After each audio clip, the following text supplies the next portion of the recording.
এটি সাভারদিরি লেআউটে আজিম গ্রুপের একটি প্রতিষ্ঠান। সারা মাস কাজ করিয়ে শ্রমিকদের বেতন দিচ্ছে না। গত 4-5 মাস যাবৎ বেতন বাকি। এখন শ্রমিকরা আন্দোলন নেমেছে, কর্তৃপক্ষ কারখানা বন্ধ করে দিয়েছে। শ্রমিকরা রাস্তা অবরোধ করে বসে আছে, যানজট লেগে গেছে রাস্তায়।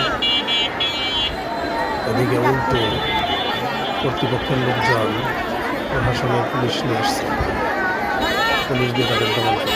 বলেন এখন রমজান মাস খাবে কি? 4 মাস যাবৎ তাদের বেতন নাই, তারা বাজার করবে করতে, ঘর ভাড়া দিবে করতে, মুদি দোকানের বিল দিবে করতে, ঘরে তো ছোটো ছোটো বাচ্চা আছে, মা বোন আছে, তাদের জন্য ঈদের কেনাকাটা করবে করতে। কিন্তু যদি তাদের ভ্রমণ করা হয় তাহলে কেমন হয়?